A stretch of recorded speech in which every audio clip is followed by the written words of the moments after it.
Leremos nessa noite e vamos expor do terceiro versículo até o 8º.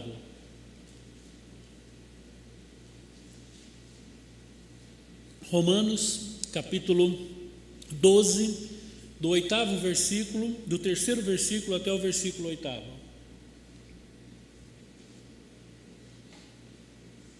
Esse texto, nosso propósito nessa noite é compartilhar um pouquinho sobre o tema servos que servem. Servos do Altíssimo que servem a igreja. Se sou servo do Altíssimo, sirvo a igreja. E eu só sirvo a igreja porque sou servo do Altíssimo. Romanos capítulo 12, a partir do terceiro versículo. Um chamado ao serviço, um chamado ao ministério da igreja. Porque pela graça que me foi dada, digo a cada um dentre vós, que não pense de si mesmo além do que convém. Antes, com moderação, segundo a medida da fé que Deus repartiu a cada um.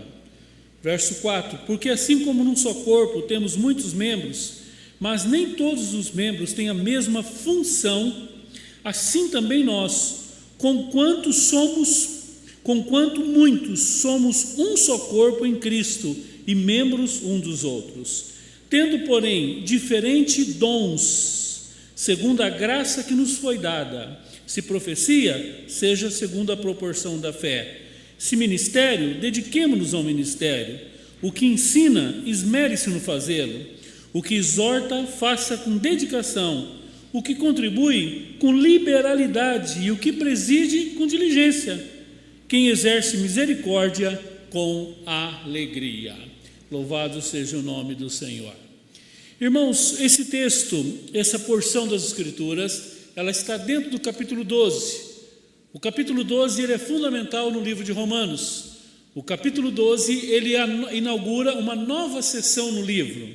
Se você fizer um estudo detalhado do livro todo de Romanos, você vai perceber que os 11 primeiros capítulos são doutrinários, são teológicos, são ensinos, são fundamentos da fé cristã. São 11 capítulos falando de doutrina, quem é o homem, quem é Deus, justificação pela fé, perdão, poder sobre o poder do pecado, libertação, vida cheia do Espírito Santo, luta contra o pecado, capítulo 7, e capítulo 8, vitória sobre o pecado, capítulo 9, 10 e 11, eleição de Israel, soberania de Deus. E é interessante, quando você chega no capítulo 11, se você voltar um pouquinho, no verso 33, ao término dessa exposição maravilhosa, a maior exposição teológica que o apóstolo Paulo fez na vida. É a maior porção de doutrina, de ensino, de verdades eternas que ele fez em toda a sua vida. Nenhum outro livro ele escreve tanta coisa sobre quem é Deus, quem é a igreja, quem é o homem. É um compêndio. A base da vida cristã, a gente chama isso que foi sistematizado por Paulo nesses 11 capítulos. E ao término dessa exposição do 11 capítulo, quando ele chega no verso 33, ele explode em adoração, em glorificação, ele tem uma experiência de graça, ele tem uma visitação, e ele diz, ó profundidade da riqueza, tanto da sabedoria como do conhecimento de Deus, quão insondáveis são os seus juízos e quão inescrutáveis os seus caminhos. Quem, pois, conheceu a mente do Senhor? Ou quem foi o seu conselheiro? Olha o 11:35. Ou quem primeiro deu a ele para que ele venha a ser restituído? Porque dele, por meio dele, para ele são todas as coisas. A ele, pois, a glória eternamente. E ele fecha esse parágrafo, ele fecha esse capítulo. E o capítulo 12, então, aqui a partir do capítulo 12, nós temos uma dobradiça do livro de Romanos. E essa dobradiça, e esse encontro, e essa passagem é da parte teórica para a parte prática. É da parte da fundamentação para o exercício da fé. E aqui no capítulo 12, ele vai falar que a vida cristã, ela tem que ser vivida em 3 dimensões. Tudo aquilo que você experimentou nos 11 primeiros capítulos, que é a sua justificação pela fé, é a sua salvação, é a sua redenção, a sua conversão, a sua vida cheia do Espírito, tudo que você experimentou, tem que explodir, tem que acontecer, tem que materializar no capítulo 12 nessas 3 dimensões. Quais são as 3 dimensões? Do versículo 1 do capítulo 12 e o versículo 2 são 3 consagrações. A primeira consagração é a Deus, versículo 1 e 2. A segunda consagração é a igreja, a entrega para o serviço da igreja. E a terceira, que vai do verso 9 até o versículo 21, fala da nossa consagração como testemunha no mundo. Então, aquele que experimentou todas as coisas dos 11 capítulos, a sua experiência com Deus vai desembocar, vai desaguar, vai se manifestar em 3 dimensões. Eu me consagro a Deus, eu sirvo a igreja e eu dou um bom testemunho no mundo. A partir do capítulo 3, você vai ver que é uma sequência da vida cristã e a implicação de ser crente em Cristo em várias áreas, né? Até o fim do livro vai ser só questões práticas. E eu hoje escolhi a segunda parte. Eu estou partindo do pressuposto que você é um consagrado a Deus. Então nós vamos tratar só da sua consagração ou da sua dedicação à vida da igreja. Se você estudar bem detalhado o capítulo, os versículos 1 e 2, você vai ver 2 palavras-chave. A primeira palavra-chave significa sacrifício, entrega, oferecei-vos. Se você pegar, para você entender, a chave hermenêutica do 12:1, por exemplo, é a expressão, o verbo consagrar, oferecer. É a mesma linguagem lá do Antigo Testamento, do tabernáculo, lembra os irmãos que nós estudamos aqui. E a segunda palavra é não se conformar com o mundo, não vos conformar, não ter uma conformação, a mesma forma não ter a cara do mundo, mas ter a cara do reino, né? A visão do reino, a manifestação. Bom, se você entendeu o versículo 1 e o versículo 2 do capítulo 12, você sabe que você precisa consagrar a tua vida a Deus, você precisa entregar a sua vida a Deus. E aqui cabe um parênteses antes de nós entrarmos no texto que nós vamos trabalhar. Você já entregou a sua vida para o Senhor? Teve um dia na sua vida que você pegou tudo que você é, tudo que você tem e falou: Senhor, não sou mais meu, sou teu? Teve um dia na sua vida que você nasceu de novo, que você se arrependeu dos seus pecados? Se você não fez isso, você precisa fazer isso urgente. Aliás, só pode servir de fato, de verdade mesmo, ao corpo de Cristo e dar um bom testemunho quem já esteve com Deus. Ministério é fruto de vida com Deus. Ministério é fruto de consagração a Deus, porque senão você vai fazer para a igreja, e se você fazer para a igreja, você vai fazer para pessoas, e se você fizer para pessoas, você vai decepcionar. Aqui está um grande problema, muita gente se decepciona porque faz para a igreja, faz por necessidade. Necessidade vai ter sempre, irmãos. Nós não fazemos porque precisa, nós fazemos porque amamos o nosso Senhor. Então a primeira coisa, você precisa entregar a tua vida para Deus. Agora, um outro extremo são pessoas comprometidas com Deus que não faz nada na igreja. Não, é só eu e Deus. Isso não existe. Jesus, sempre ensinou isso. A questão, a videira é um corpo. Eu gosto quando João diz assim: se você não ama o seu irmão que você vê, como é que você vai amar Deus que você não vê? Se você perguntasse para esse texto aqui: tá bom, Senhor, eu entendi o capítulo 12, eu entendi o verso 1, eu sou uma pessoa consagrada, eu quero te servir. Jesus vai dizer: consagra, serve a igreja. Eu fico impressionado, né? Um dia Jesus chegou para Pedro e falou assim: Pedro, eu queria fazer uma perguntinha bem pessoal para você. Você me ama? Ele falou: Senhor, pelo amor de Deus, o Senhor me conhece. Ele falou: você me ama mesmo de verdade? Eu falei: mas Senhor, segunda vez, mas você me ama? Eu falei: mas Senhor, que insistência. Ele disse: então, se você me ama de verdade, apacenta as minhas ovelhas. Eu queria transformar essa pergunta a título de introdução do que nós vamos compartilhar aqui. Você ama o Senhor? Então serve a igreja. Por causa da igreja? Não, por causa do Senhor. Por causa das pessoas? Não, por causa do Senhor.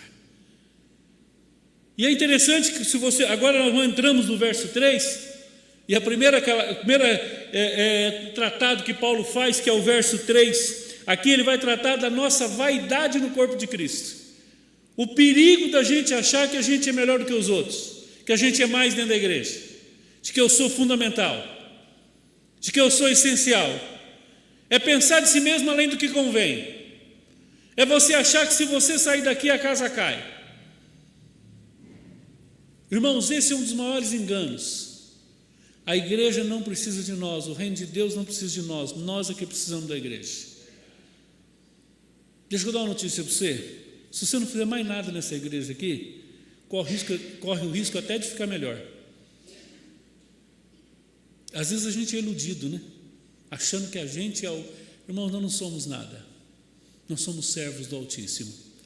E você vai ver, você vai entender que o corpo de Cristo, cada um foi colocado por Deus, mas o centro da igreja, o centro da atração da igreja, o Senhor da igreja é Jesus. É Ele. Por isso que o texto diz, a Ele toda a honra, toda a glória, por meio dEle, para Ele, são todas as coisas. Por isso que o verso 3 vai tratar que para você viver na igreja, você precisa abrir mão da sua identidade de eu e ganhar a identidade de nós. Você precisa tirar a sua identidade de indivíduo e ganhar uma identidade de corpo. Você precisa perder a sua identidade de individualista, um pecador individualista, para se tornar membro do corpo de Cristo. E no corpo de Cristo, irmãos, nós não somos o centro é Cristo. E nós somos parte desse corpo. Aí você vai dizer, Paulo, mas nós somos uma parte importante? Importantíssima. Cada um de vocês. Ninguém é mais importante, mas também ninguém é menos importante. Paulo tem uma sabedoria, claro, inspirado por Deus. Ele vai pegar a figura do corpo, a partir do verso 4. Ele vai dizer, deixa vocês explicar para vocês, vocês vão entender. Você quer entender a igreja? É o corpo. Como no corpo nós temos muitos membros, mas nem todos os membros têm a mesma função, verso 5, assim também nós, conquanto somos muitos, somos um corpo em Cristo e membros uns dos outros. Agora, temos diferentes dons, segundo a graça. Deixa eu explicar uma coisa para você. Todo dom é carismático. O que é um dom carismático? Caris é graça, mático Espírito Santo. Ação do Espírito Santo. Então, toda pessoa que tem um dom foi dado pela graça de Deus, pelo poder do Espírito Santo. Você faz alguma coisa bem feita aqui? Sabe o que você faz? Porque o Espírito Santo te capacitou. E é pela graça. O mesmo critério da salvação é o critério dos dons. Deixa eu dar uma esmiuçada, tornar isso aqui mais detalhado. Quando você se converte, você se torna membro do corpo de Cristo. A partir do momento que você é membro do corpo de Cristo, meu irmão, você não é mais seu, você é da igreja de Cristo. O que nós temos que entender é que a igreja é lugar de que todos façam pouco, e não que poucos façam muito. Normalmente na igreja, pouca gente faz muita coisa, e muita gente não faz nada. Um dos erros que nós temos de igreja é achar que igreja é que nem um ônibus. O pastor é o motorista, os diáconos são os cobradores, ou os pastores, e a gente senta no banco, vai para a janela, mais devagar, melhora o ar, está muito rápido, tem quebra-mola, está muito quente isso aqui, né? Melhora a estrada, essa estrada não está boa, tem muito buraco. Você começa a deixar de ser crente para ser cliente, você começa a cobrar, exigir, criticar, e não faz nada. Irmãos, igreja não tem lugar para quem não faz nada. Não existe um dom na Bíblia que é de sentar num banco e ficar assistindo o culto. Todos nós devemos participar do culto. Primeiro que culto não se assiste. O dia que você assistir um culto é a mesma coisa que você assistir um churrasco. Você imagina os irmãos que gostam de churrasco, faz uma picanha suculenta e te convida. E aí você fala, onde que é? Você fala, não, fica em casa que eu vou mandar o link, você vai assistir. Aí vai cortando aquela picanha, mostra para você assim, fala, irmão, dá uma olhada aqui. Irmãos, é a mesma coisa, desculpa a comparação. Igreja, irmãos, é lugar de você participar. Deixa eu te falar uma coisa, não vale a pena só frequentar a igreja. Se você for só frequentar a igreja, é o pior lugar do mundo, é um lugar ruim. Vai ser cobrado, criticado, exortado, corrigido, e vai ficar lá, você não faz parte. Se entrega, meu irmão, se entrega para o Senhor e se entrega para a igreja, vai viver a vida da igreja, vai servir a igreja, vai desenvolver o teu dom. Deus te deu uma capacidade para você fazer aqui.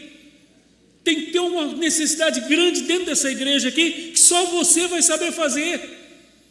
Eu não sei, os pastores não sabem, Os irmãos do louvor não vão saber, Deus deu para você, é você. Irmãos, igreja é lugar de servir, não é lugar de ser servido. Igreja não é shopping que você vai lá e fica escolhendo onde que entra, o que faz, o que come, e a hora que você não gosta você sai. Igreja é lugar de entrega, de consagração. E eu tenho uma notícia muito boa para te dar. Deus te deu um dom. Eu queria que você olhasse para as suas mãos nessa hora. Faz assim, ó. Nessas mãos aí tem um dom. Tem um talento aí.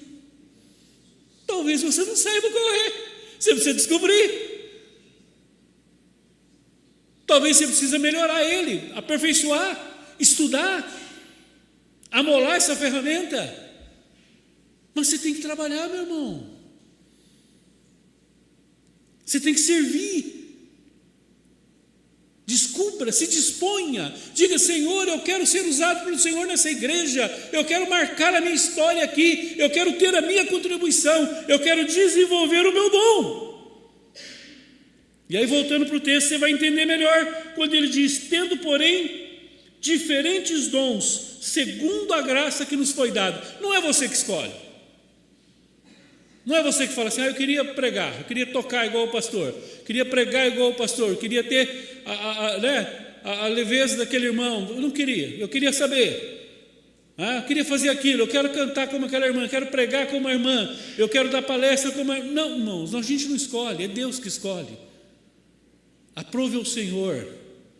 Você tem que dizer assim: Senhor, me usa na tua obra. Eis-me aqui, Senhor, envia-me a mim. Eu quero ser usado. Eu queria fazer uma pergunta para você: o que você faz aqui na igreja? No que você trabalha aqui? Não, pastor, eu não trabalho nessa igreja, não, só vem aqui. Só vem, não existe. Está disposto a fazer alguma coisa? Comece a orar: Senhor, me usa. Agora, como é que funcionam os dons? Os dons funcionam rapidamente, irmãos. Primeira coisa, você vê a necessidade. Tem gente que me conhece, fica até preocupado. Quando eu era diretor do seminário, chegava alguém e falava: pastor, deixa eu falar uma coisa, senhor, eu estou muito preocupado, porque eu estou vendo aqui que tem uma necessidade muito grande aqui, ó. Isso aqui precisa ser feito, hein? E eu falava assim: quem tem a visão, tem a comissão. Se você está vendo, é que Deus está levantando você para fazer. Por favor, tenha bondade. Senão, irmãos, a gente se torna crítico. Tem que fazer. Você está enxergando? Às vezes você está enxergando uma coisa que ninguém está vendo. É para você fazer. Procure liderança, se disponha. Diga: eu quero servir. Procure os líderes: eu quero ajudar. Eu não quero só receber, eu quero fazer. Irmãos, há uma alegria tão grande em servir a Deus na igreja. Você não tem ideia. Você não sabe o que você está perdendo se você não faz nada. E Deus multiplica. Sabe outra coisa? Nós fazemos também como corpo. Aqui ninguém faz nada sozinho. Ninguém tem capacidade aqui para fazer um culto sozinho, uma igreja sozinho. Isso não existe. Eu lembro daquele paralítico. Jesus tinha feito vários milagres, a casa lotada, não tinha como chegar ali. Os amigos olharam, se uniram, arrancaram o telhado, uma parte do telhado, subiram e desceram ele pelo telhado. Às vezes nós vamos ter que juntar uma turminha para fazer alguma coisa, mas nós vamos servir. E o texto diz, irmãos, que Deus nos deu o dom. Olha aqui, você tem um dom, lembra na tua mão? Eu falei, tem um dom na sua mão, no seu coração. E ele enumera algum, né? Se é profecia, da proporção da fé. Se é ministério, ministério aqui é serviço, né? Lugar de servir, trabalho. Dedique-se ao ministério. O que ensina, se esmere. O que exorta, com dedicação. O que contribui, com liberalidade. Você vai dizer: Paulo, por que aqui fala contribui com liberalidade? Espera aí, fala direitinho essa palavra aqui, né? O que contribui com liberalidade. Tem hora que enrosca, né, irmãos? Deixa eu dizer uma coisa para você. Contribuir, todos nós devemos. Mas algumas pessoas Deus levanta para ganhar dinheiro e dá. Tem gente, porque ele tem a mão aberta para dar, a mão sempre fica aberta também para receber. Eu lembro de um irmão que era impressionante. Ele tinha uma capacidade de ganhar dinheiro. Ele ganhava dinheiro onde ninguém ganhava.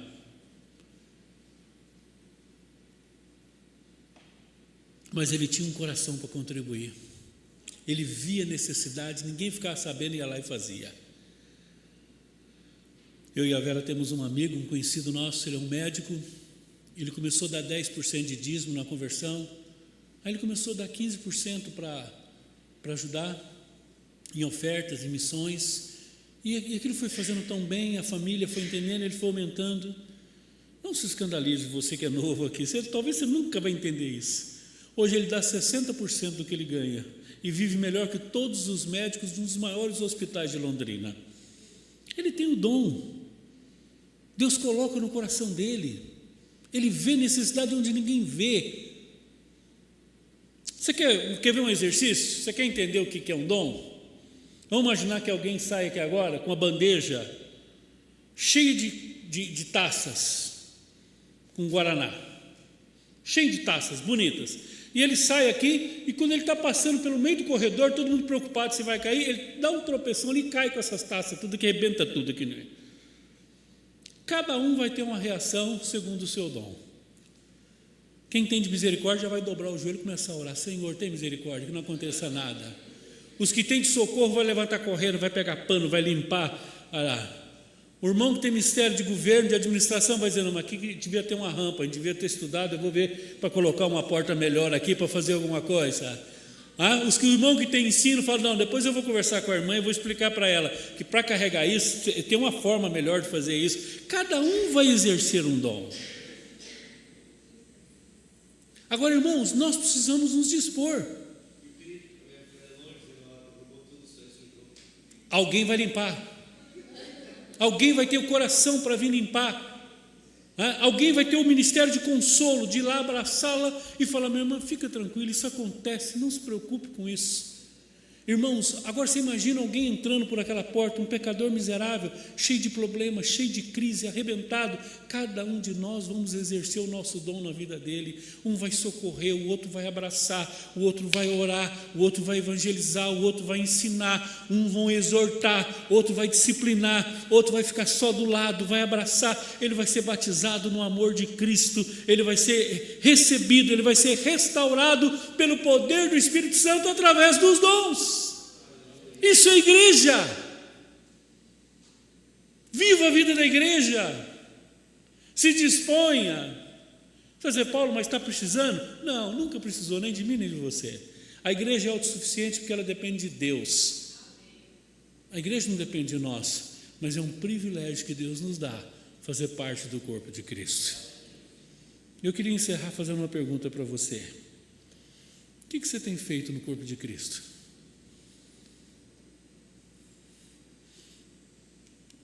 Se a sua resposta for nada ou muito pouco, não se sinta culpado.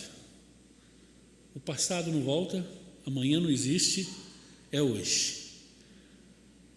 Diga para o Senhor nessa noite: Senhor, eu quero trabalhar, eu quero te servir, eu quero experimentar, eu quero levar pessoas a Cristo, eu quero participar do processo, eu quero ser um agente ativo do teu evangelho, eu quero servir.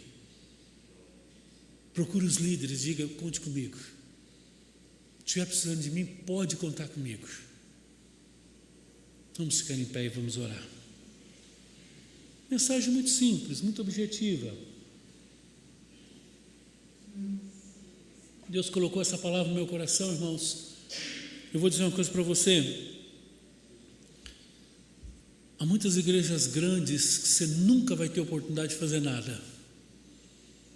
Uma igreja média como a nossa aqui, você tem a oportunidade de fazer muita coisa. Tem muita necessidade aqui, gente. Tem necessidade que a gente não está nem vendo ainda. Você vai dizer: Paulo, mas como que eu posso ser usado? Eu não sei. O seu dom, o seu chamado. O Senhor me alcançou, eu tinha 16 anos. 17 anos de idade, eu estava estudando no Colégio Gastão Vidigal, um colégio muito grande de Maringá. Intervalo de escola, os irmãos sabem como é que é: tentação, pecado, tanta coisa, tanta perigo. Menino, 16 anos, 17. Eu comecei a ler a Bíblia e logo no intervalo, eu passava o intervalo lendo a Bíblia. e orando para Deus me usar. Daqui a pouco alguém chegou em mim e falou: o que você está fazendo? Lendo a Bíblia. Eu disse: eu posso ler com você? Eu falei: pode, vamos ler junto. E lemos, fomos edificados. Essa pessoa disse: amanhã a gente pode ler de novo. Eu falei: pode, eu vou trazer um amigo. E no outro dia nós estávamos em 4 e 5 e de repente 8. Encheu a sala, fomos para o corredor, encheu o corredor, fomos para o anfiteatro. E naquele ano nós tínhamos culto de 200, 300 jovens se convertendo em 15 minutos de intervalo, porque alguém se dispôs a se colocar nas mãos do Senhor. Simples. Deus dá graça, Deus capacita, Deus levanta recursos. Irmãos, se disponha.